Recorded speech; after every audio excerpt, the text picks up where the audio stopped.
I'm Cassandra Van with the Home Advisors team at Keller Williams Realty. Today I'm here with Robert J. Stans.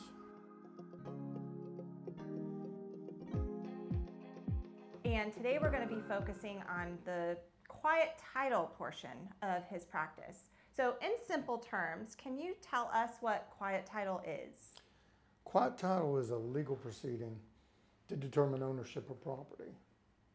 And it's not always necessary, but sometimes there's a dispute over ownership.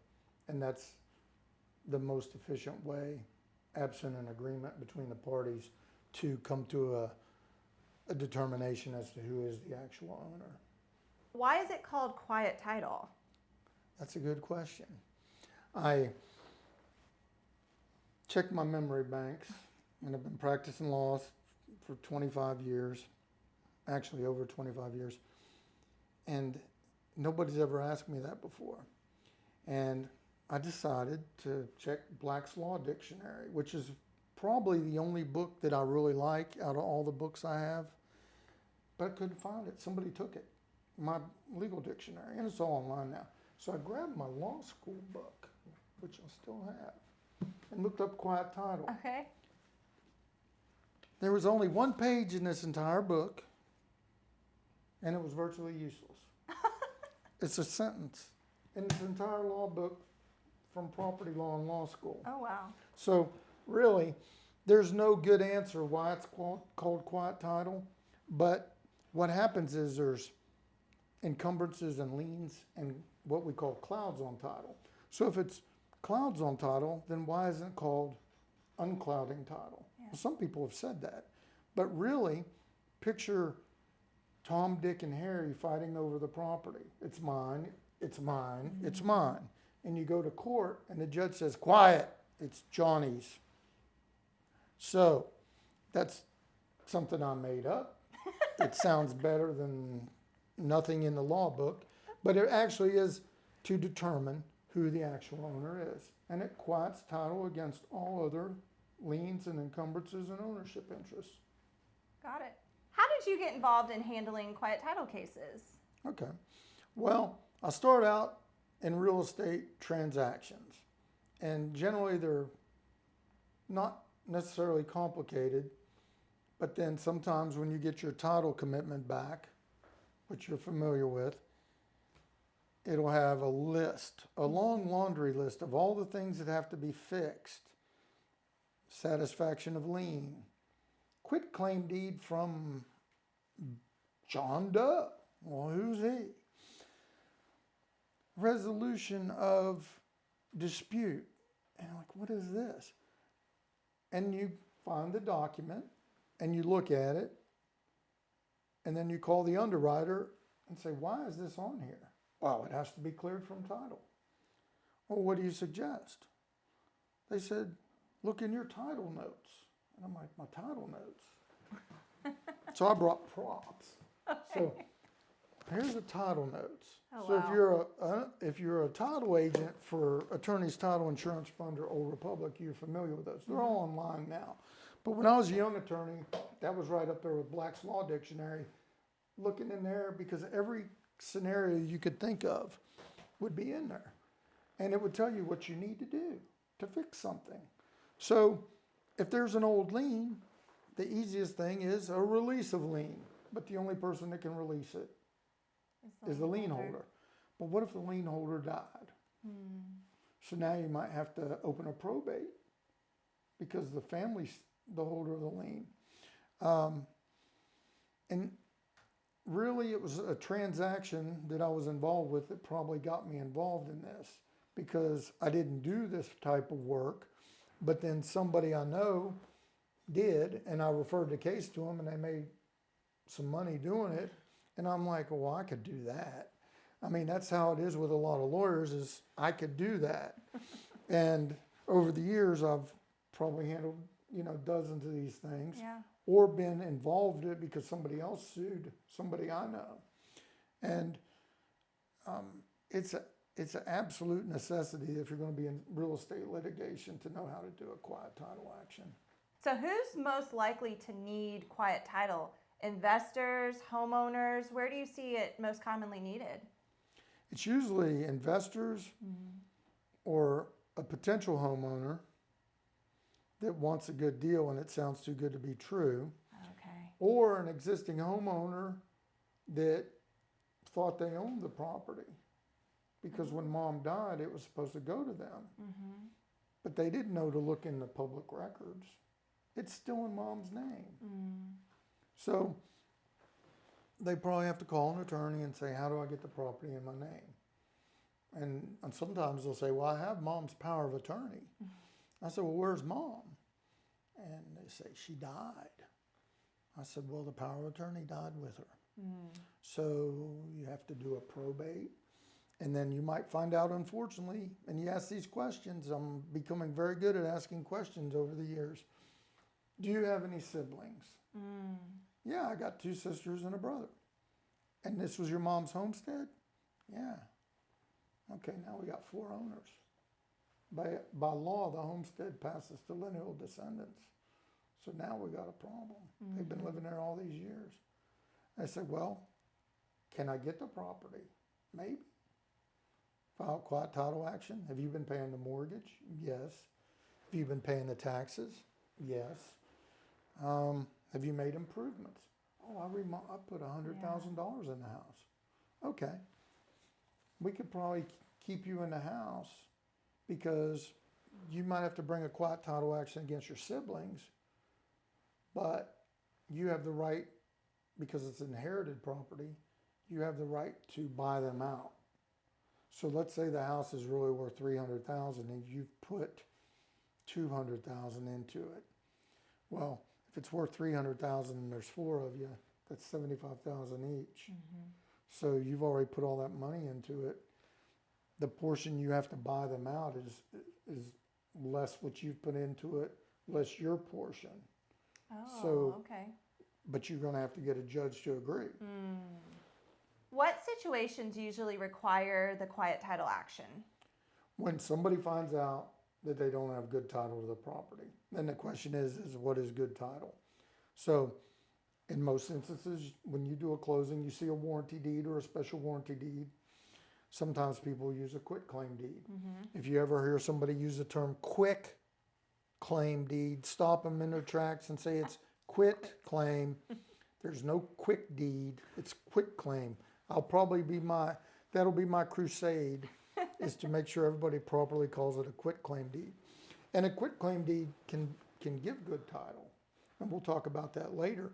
But really is, let's say you had a client, they entered into a contract, you get the title work back, and for the owners, it has your client and the unknown heirs of their sister. And they're like, well, my sister didn't have any kids. Did anybody do a probate? No. Does she have a husband? Yeah. Is he alive? Yeah. Did he live in a house? Yeah, he stays in the back bedroom. Well, he might have a homestead interest. So that even complicates it even more. But really, it'll happen that way. You'll get the title work back. They'll look at it. The lender, if the lender's involved, they'll look at it. And they expect all these requirements to be met. And you're going to see some of them. They're like, well, who is this? So you won't be able to really, you have to go get an attorney to explain this to you. And they're probably not going to like it. But the good thing is sometimes we can get an extension on a contract to give us time to fix it. Because it may be a quit claim deed, might fix it without having to file a quiet title action. How long does an average quiet title take? You're not going to like this answer. Uh-oh. About 6 months. I used to be able to do them in 4, but there are complications now. Now, I'll tell you ways that it may speed up the process, but sometimes it's even lengthier because you're trying to get service on process. You know the service processors? Yeah. They go somewhere and the people won't answer the door. Yeah, they got to find them. The good thing about real estate is, though, if it's a real estate action, you can do service by constructive service. That means you publish in a newspaper. Right. But that takes more time than handing a piece of paper to the defendant. Yeah. But if you're lucky and you file the lawsuit the summonses come back. You have them served. 20 days passes, they don't answer. You can get a default. If you get a default, you're moving on quick. Okay. And then you file a motion for a default final judgment, and that's when they show up and they lie. I say, well, I didn't know. Nobody told me. And the judge is going to look at them and say, Mr. Stan sent you a letter. The service processor knocked on your door. You got the Yeah. complaint. His phone number's on there. You could have called him, but you didn't. So then they do a judgment, and you say, okay, well, you're out of luck. And the judgment says that your client, the seller, is the owner. But that could take, I mean, on the best day, 4 months. Wow. Yeah. And if anybody tells you different, they haven't been in court lately. Now, the judges do like to keep things moving. Yes. But you have to follow all those rules. And if you set a hearing, you got time, they're actually more like they're restrictions. You have to have a significant amount of time before a hearing on a final judgment, like at least 40 days to give the people notice that it gives them time to respond. And other times, if they've been defaulted, they've waived their rights. And so you might get a hearing quicker. How is a quiet title action different than just clearing the title? Okay. Well, clearing title can be done without a legal proceeding. Okay. Quiet title action is a legal proceeding. Now, as you're moving towards filing a quiet title action, you can always reach out to the people that are at issue and say, look, we'll throw you a bone. We'll give you $5,000 if you sign a quitclaim deed. Well, there's two things going to happen. They're going to think, okay, or they're going to think I can get more. But it's worth a try because that $5,000 is going to end up going to the attorney for attorney fees. Right. So it's worth trying. So when you have a home, more than likely you've got title insurance on that home. And what can a quiet title do that title insurance isn't able to do? Okay. I remember many years ago being explained to by an expert in title insurance. Okay. Title insurance isn't a guarantee that everything's great. Okay? It's a promise that the sky's blue. And if it turns out the sky isn't blue, then the title insurance fixes it. And that's the way it was explained to me. What it is when you buy your home and you get title insurance, you have a title insurance policy that says you are the owner. Usually people get mortgages. That's the one exception on there, for sure. Yep. Any future taxes, you don't insure for the future. And then the covenants and restrictions that are very common in residential subdivisions. So those are the only exceptions you're really going to see. Yeah. Maybe something for the water management district. Sometimes there's a CDD. Right. But you want the minimum number of exceptions on your title policy. So if you've got a good title insurance policy, you won't ever need a quiet title action. Okay. If by chance cousin Benny comes out of the blue and says, I'm part owner of the property, and he records something. Well, one, if he recorded after, it's not quiet title, it's slander of title. Oh. But if something does pop up that the title company missed, they will handle it. That's where you get into the title claims, Yeah. which we could talk about too. What are some scenarios that lead to needing quiet title? I know we talked about investors a lot of times need it if they do a quitclaim deed. What about tax deed sales or things like that? Okay, there's a lot of rules about tax deeds. Okay. Tax deeds are supposed to wipe out everything, Okay. but they don't. Oh. And especially when it comes to underwriters. And what I mean is, you got a heck of a deal. You got the tax Yeah. deed. Now you fix the property up, and you either want to sell it and get all that money back, or you want to borrow against it and use the equity. Well, then you request a loan, and you have a title policy, the title insurance commitment, and it finds something. And generally what they want to insure a home that's been purchased with a tax deed, they want you to track down the former owner and get a quitclaim deed. Now, after 3 years, they lighten up, but it's underwriting. They don't want a title claim. They do not want to buy. I'll defend the title insurance company. They don't want to purchase a lawsuit. Right. If an investor buys, or if anyone buys a property at a foreclosure auction, would they need quiet title? Not necessarily. What happens in a foreclosure is the attorney that represents a lender, they should do a title search.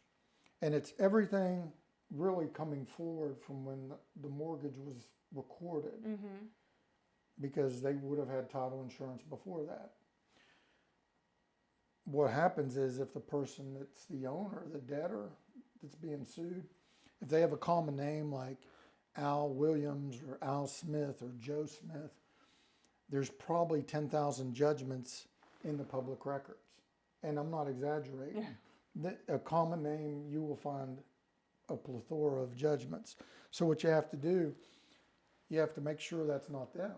Okay. And if you can't determine that it's not them, because judgments are supposed to have an address.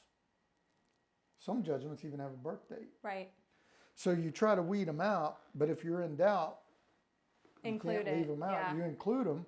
So it might be a child support lien. It might be a public defender. It could be a HOA lien. Some of those never get released, even though after 5 years they're no good. So you have to name all those parties. And the problem that we're going to find is that some of these foreclosure attorneys don't capture everybody. So you've done the foreclosure, it's went to auction, you purchased it, and here's this $50,000 lien out there that they missed it for some reason. Oh, wow. You know, maybe it was Joseph Smith and this one was Joe Smith. And they didn't bother because it was an abbreviated name. But that's why you, before you do a foreclosure, you ask the title company to give you a foreclosure report. Foreclosure report's similar to the title commitment. It identifies every party. And I've had cases where I've spent more money on a service processor than I got in attorney fees. Serving everybody? Assuming, let's say I charged 10 years ago $2,000 on a foreclosure, and I spent $3,500 getting 35 different people served Right. at $100 a pop because they were out of county or whatever. Oh, wow. Yeah, the costs. Now those get rolled into the judgment. Don't feel sorry for me. What didn't come out of my pocket, but yeah, it comes down, and the title examiners actually do look at the foreclosure proceedings when they're examining title. They look at the complaint, they look at the judgment, they look at what, because all that stuff's available, you know, Yeah. through the court docket. Yep. So how does a quiet title help when you're refinancing a property? Well, we talked about the time it takes, so it's not a good thing because it's going to drag things out. But ultimately, it tells the person, if they're successful, they are the 100% absolute owner of the property. So you have to get it done one way or another. But it can take a while. Right. Well, what if I find out there's like old liens or old judgments on a property? Can a quiet title clear those off? Absolutely. Okay. And one of the ways is, you know, I don't know if you were aware of this, but a judgment, you can record it and record a certified copy. The certified copy makes it good for 10 years. Oh, wow. And then before the 10 years are up, you record another certified copy and it's good for another 10 years. Oh, wow. But not all liens are the same. And HOA liens are only supposed to be good for 5 years. But a lot of these lenders, when they're doing a loan, a 10-year-old HOA lien will pop up and they'll ask to get it satisfied. And most of the time, if it's been paid, they will immediately. It's not a big deal. But, I mean, hopefully, most people don't have to do quiet title actions. It's I think it's rare. Is it? Compared to, say, foreclosure or partition. boundary disputes, arguments over a contract, you know, like we sold the property and then where's my money, you know. So quiet title actions aren't as common as, say, some of the other real estate. So you mentioned partition. I know we're talking about quiet title today, but what is partition? Okay. Partition is a type of action where multiple people own a property and they cannot agree on the disposition. I want to sell it. You want to keep it. And we both own it. And you won't And agree. we can't come to an agreement. Nope. And my philosophy is always ask and ask in writing. So it makes it look like you're the bigger person that's, I really want to sell the property. And if you won't if you won't sell it, how much will you take? And because you have to pay me. So I will quit claim deed the property to you, but you're going to bring me a check. I see. So I'll even let you borrow against it. If it's a $300,000 house, free and clear, I want 150. We don't even need a realtor. We just need Rob Hey to now. write we need Rob to draft a quit claim deed, and you need to go borrow 150,000 bucks. And sometimes people will negotiate that number. They might even hold a mortgage and let their sibling pay them over the years. And if they ever decide to sell the house, payday. Okay. Okay. But if they cannot agree, no matter what, bottom line, a partition is, It's a process where you ask the court to order it sold. oh wow. And what problem is, I've always told my clients, I was like, if we don't get a person appointed to sign the documents,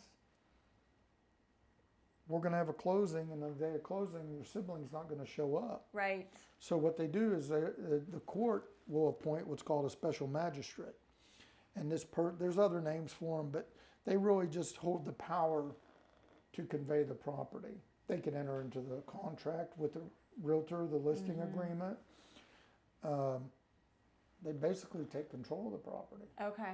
Pay the electric bill. If it's if it's vacant, they'll pay the electric bill. Yeah. They'll get reimbursed out of the sale proceeds. Okay. But it's a useful tool. If it was inherited property, you actually have a right to ask to buy it out. If it's not inherited, there's only one way to go. It's going to get sold. Wow. Doesn't mean you can't agree later before it's too late Yeah. to work out a deal. And you might, and buying out a sibling is better. They're going to be your sibling forever. Right. So try to work it out. Yeah. What is the first step if someone has a suspicion that they don't have a clear title? Well, the best thing to do is to order some type of title search. Okay. And, you could go to an attorney who's a title agent and they can order a title search. Okay.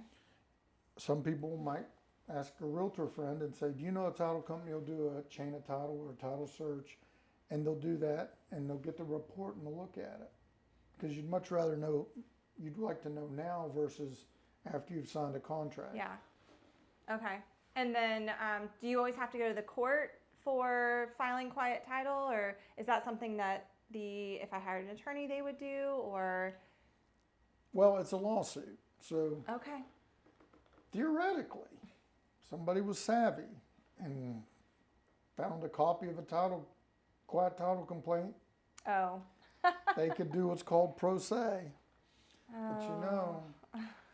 and It doesn't sounds always work. really complicated for someone who doesn't do this every day Right. to attempt to do this on their own. And what would happen? The other side, they would Yeah. hire an attorney, Right. and they'd roll that person. Yeah. They would just roll them, and it would be bad. And then they'll have to get an attorney, and the attorney's going to say, "This is all messed up. Yeah. It's going to cost more because I'm going to have to ask the court to let me amend it because Yeah. it's bad." And it's fine, but if you threaten, that's why I said even before is write that letter saying I want to buy you Right. out, or would you buy me out? Phone call, a text, that gets the ball rolling. But the best thing to do is pen a letter Yeah. and say, we need to do something about the property. And I think it'd be great if we could agree to do it. And this is what I propose. And if that doesn't work, follow up with, I'm getting an attorney. Yeah. That's all I can do. And the attorney would draft the lawsuit. They draft a complaint, a lis pendens, a summons, value of property form. There's some new things the judges have added, or the case management plan and Yep. the discovery disclosure. Yep. So it gets more complicated. And I think sometimes that's enough to push a person. But if they're living in the house, they don't want to leave. Right. So if someone contacted you and said, hey, I think I need quiet title, are there any documents you would need from them? Yeah, I'd ask them, how did you determine you think you need it? Okay. They said, well, this quitclaim deed popped up and it has this guy's name on it. I don't know who he is. Nobody in your family's ever heard of him? Nope. Okay. Well, I would recommend that I'm going to do my own title search, and I'm going to do a lien search. And then I'll get you in here and, we'll talk about it and talk about fees and how long this is going to take. And if that's a road they want to take, then we would represent them. Or possibly talk about alternatives and possibly easier or shorter time frames to be able to clear title. If, Yeah. I'll give you an example. You've got a contract listing, great house, Yeah. $500,000, almost all equity. People don't live in it. They're thinking, well, what are we going to do with it? Well, that's where you're helpful. Because one, even though you can't give legal advice, you give them sage realtor advice. Got to get this house sold. Yeah. The longer it sits, the pool's going to turn green.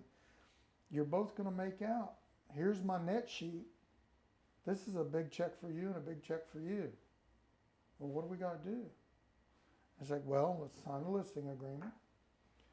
And then you hope they don't get cold feet. But Yeah. the buyer has rights. So they sign a contract. Yeah. And one of them starts getting cold feet, the buyer's going to lure up and say, you better come to closing. Right. The sibling's going to say, let's just get this house sold. Everything's going to be cool. So yeah, sometimes you can avoid all that if people work together. You could even ask for pre-suit mediation. You're not guaranteed that the person will show up. But in a mediator, I'm a mediator, civil county, civil circuit court, Okay. you could say, let's go to mediation and try to resolve this. Well, I don't want people talking about my business. I said, no, it's just me, you, and the mediator, and we're going to see if we can resolve this. And, mediation, most people, when they walk out of there, they both feel like they gave up something. That's a good mediation. So we work with a lot of investors. Why is it important for them to understand quiet title? They need to understand the risks they're undertaking. Okay. Because you know the deal. If it's too good to be true, it probably is. So there's something wrong with the property. There's this lien, and they're going to have to deal with it. Sometimes it's an easement. I think this is the greatest thing since sliced bread, but there's one of those big power line easements. So the property isn't worth as much as they thought. So sometimes if there's already an easement on the property, you ever heard of a blanket easement? That's terrible. Okay, so let's say this is your whole property, this rectangle. Well, the power company says, we haven't installed our lines yet. So Miss Van, will you give us a blanket easement? Of the whole property? Yeah, and then we're going to install the lines at no cost to you. And then after it's done, we're going to amend the easement to be exactly Where it's where at. it is. But, years pass, people change positions, and then you go to sell your property and a blanket easement never got fixed. Amended. Yeah. Oh, wow. Well, we can fix it. Okay. You send me down to the electric company and City Hall and we'll get it done. But yeah, it's to help avoid risks, and if there are risks, to understand how we can mitigate those risks. So I've noticed a lot with quitclaim deeds that they typically don't get title insurance. So do you see majority of quiet title proceedings being needed on the quitclaim deeds more than if someone had a title policy in place already? Well, a quitclaim deed, the wonderful thing about quitclaim deed is it conveys what you own. Okay. So if you have your house and you had a warranty deed when you got your house and you're the sole owner, when you quit claim it to me or Tom, Dick, or Harry, Mm-hmm. you're conveying fantastic title from behind you. Okay. The question is what happened after you took title? Oh. You might have not paid your HOA dues. You might have put a mortgage on it, but that's what the title search will find. Okay. But quit claim deeds are amazing because sometimes they convey nothing. But if you're at the beginning of a long process, it establishes what's called color of title. So let's say you've been paying taxes on a piece of property Mm-hmm. because it's next to your house and it's abandoned and they keep forgetting to pay the taxes. Okay. And somebody gives you a quitclaim deed. They might not be the right owner, and I'm not suggesting that it's right, but they give you a quitclaim deed Okay. because I was told to maintain that property and I'm tired of maintaining it. So and I don't want anything from it. So I'm going to give you a quitclaim deed. It's not really worth anything. But what it does, it starts the clock ticking and you're paying taxes. So maybe that quitclaim deed wasn't worth anything then, but after 7 years or 10 years, it becomes what's a record title. Oh. So you might be able to use that to quiet title later because you've been subsequently maintaining it and paying taxes. Oh. That's another process. It's not as easy. Oh, wow. But you probably hear about these things on the news where somebody ends up owning a retention pond in a neighborhood and then he puts a fence around the retention pond because he bought the pond. Yeah. And then he asks the people, give me $5,000 to take down the fence, and he gets all that money. I'm not saying it's a good thing. I'm just saying it's a quitclaim deed might be worth a lot, Yeah. it might be worth nothing. And to mention you, some people do that. They don't get title insurance. Mm-hmm. What they really don't want to do, they think they're getting out of paying document stamps. Oh. Documentary stamps you have to pay them on a transfer. Mm-hmm. So, you know people. They say $100,000 for the property, and they run down to the clerk's office and pay 70 cents. They put $100. Yeah. And if the Department of Revenue finds out, it's treble damages. Oh. So if it was $100,000, the doc stamps on that should be ding, ding, ding, $700. Mm-hmm. Okay. Mm-hmm. So they're going to get a nasty letter from the Department of Revenue for $2,100. 3 times the amount? Treble damages. Oh. Oh. Mm. Like a treble these hook. things. You fish? Do you want fishing? There's a treble hook. It's a hook. It's got 3 pieces on it, and they call it a treble. It's just That's fancy the word same. for 3. Okay. So treble damages is 3 times. It's like quiet title. They use these fancy words. Right. Right. In your experience, what do you see as the biggest mistake people make with title issues? Being naive. They trust people. And there's nothing wrong with trusting people, but as Reagan said, trust but verify. So that's the whole point of getting a title search, a lien search. Lien searches are so important because, for example, some of the unpaid electric bills, water bills, code enforcement, Mm-hmm. they haven't been recorded yet, but they've been determined. Mm. So a lien search, and I'm not going to promote any particular company, but there are companies, you look at their name, it might be Rob's Lien Search. That's their specialty. I see. They go to the public records and get all that. They even check the HOAs and get you estoppel information. Okay. So that's good. But the not knowing, and it always goes back to that, if it's too good to be true, there's always got to be something wrong.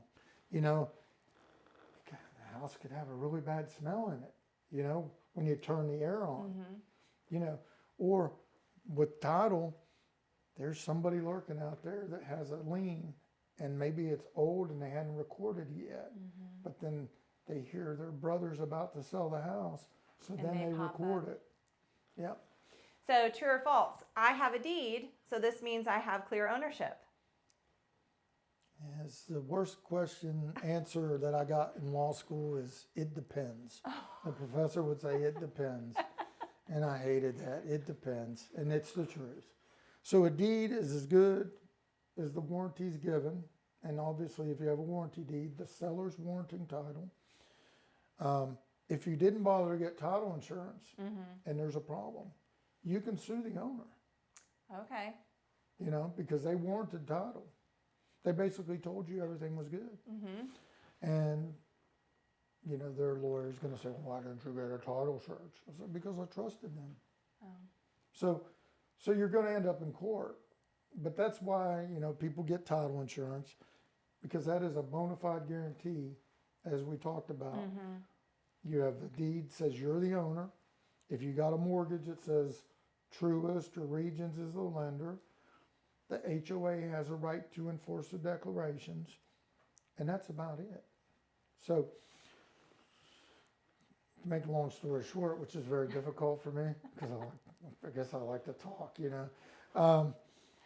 If you have a deed and it's a warranty deed, you're probably good, Okay. especially if you have title insurance. Got it. And if a lender loaned money against the house, they felt good with the title. And if you get a quitclaim deed, it's like one of them mystery boxes. You know, you open it up, whoa, what's in there? So can a quiet title be challenged later? Yes. Okay. But is it a successful challenge is the question. Mm. When a judge enters a final judgment, there's an appeals period. And if the appeals period passes and nobody files an appeal, Mm-hmm. it's over. They miss their chance. Now, the issue comes up later is if something was done improperly. If the house had 3 owners and the homeowner that sued misled the court, misled their attorney, Oh. didn't mention that 3rd owner, Mm-hmm. there's an argument to be made that that 3rd owner never got notice. Proper notice.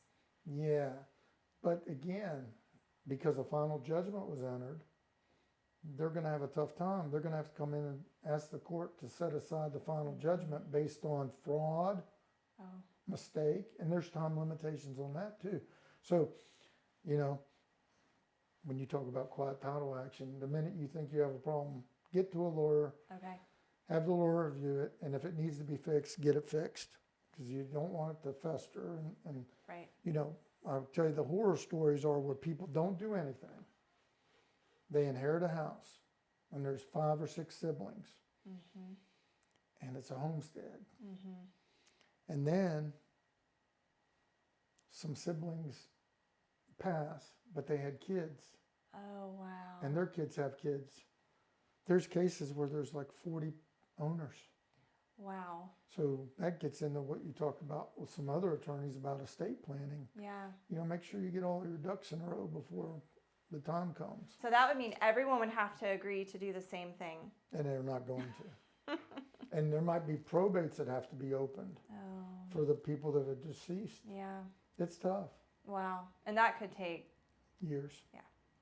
Why is it risky to ignore title issues when you're buying a property? Some people think, well, I'll go ahead and get it cheap Yeah. and then I'll fix it. Yeah. But then it's almost like the improvements that you deal with. Like Mm-hmm. somebody says it's a fixer-upper and it becomes a money pit like that old Right. movie. I say Yeah. old movie, it's old now. Tom Hanks and Money pit. yeah, money Yeah. pit. So it's a legal money pit. They thought, gee, we'll fix this, but then it Oh.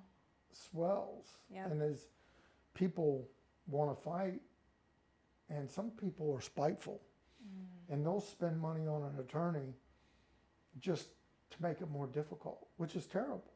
This is just, it's family. Yeah. Work it out. But I don't know. But like you said, when time goes on and people pass away, it becomes even that much more difficult. Mm-hmm. Yeah. So thank you so much today for joining us and talking about all of the issues with real estate title, quiet title, and now we know what we can do to hopefully avoid issues in the future, or if anyone feels like they might have an issue, they can contact you.